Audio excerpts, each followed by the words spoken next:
So this morning we are learning more about what the Secretary of Defense is planning. Secretary Hegseth now ordering the Pentagon to cut by 20% the number of four-star generals and admirals. He calls the reductions necessary. We're back with more DoD reforms. This one is General and Flag Officer Reductions. That's the official title. My title is Less Generals, More GIs. More generals and admirals does not equal more success.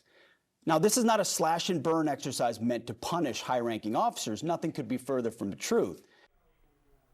CNN's Zach Cohen's in Washington tracking this one for us. So, Zach, why does Hegseth say these cuts are necessary? What's going on here?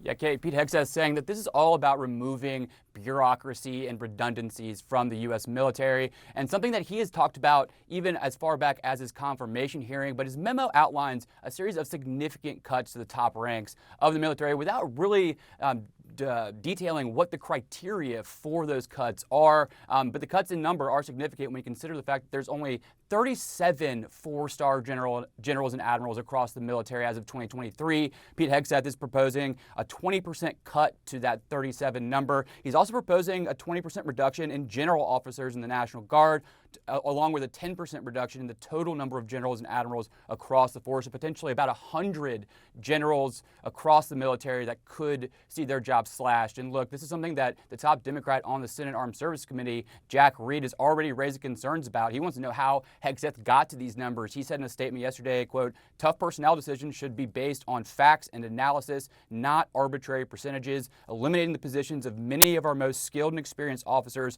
without sound justification would not create efficiency in the military. It would cripple it." And so this all comes really and it's not happening in a vacuum, right? One of the first acts Donald Trump did while president back in February was he got rid of the chairman of the Joint Chiefs of Staff and the top member of the Navy. Pete Hegseth has talked a little bit, too, about his sort of disdain for certain individuals in the top ranks of the military. Take a listen to what he said when he accused some of being complicit in the politicization of the U.S. military earlier this year. I would say over a third are actively complicit, and then you have a lot of grumblers who are sort of going along trying to resist the nonsense as much as they can, but they're not fundamentally changing it.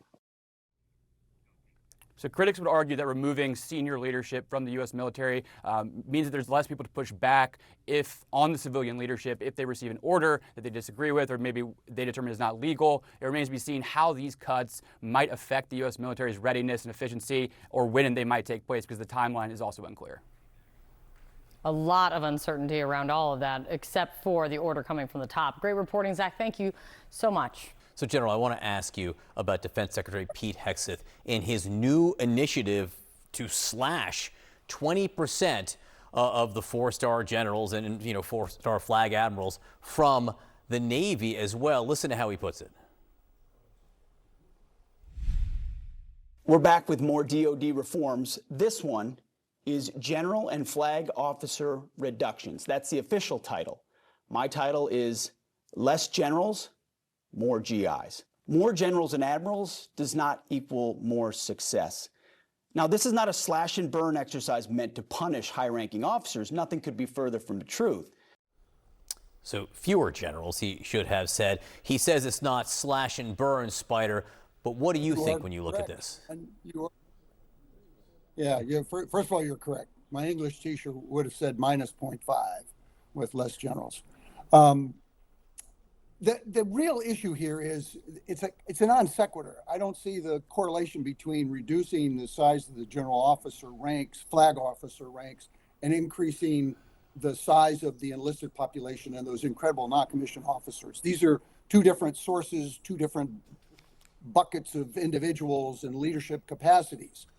Now, if this kind of smacks as really a fiscal objective, if so, this would be a drop in the bucket.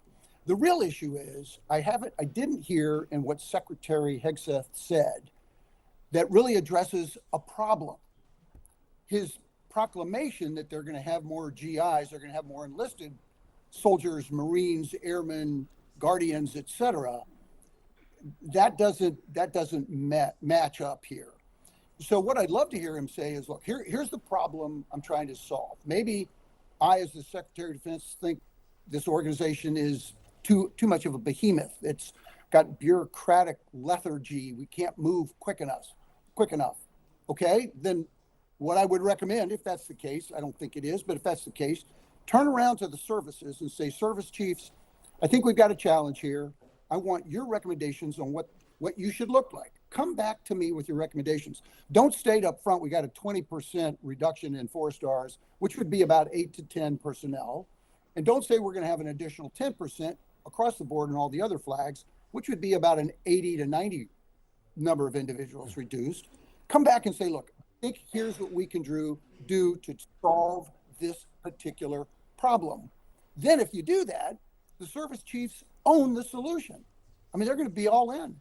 If it's coming from the top, it seems non-serious is what it seems to me. And there's not a lot of real substance to what he's trying to achieve. I think he's flexing his muscles. We don't need to be reminded that he's the SecDef. I got it. You're in charge. This is not the way you kind of embrace the organization. All right, retired General James Spider Marks, always great to see you. Thank you very much.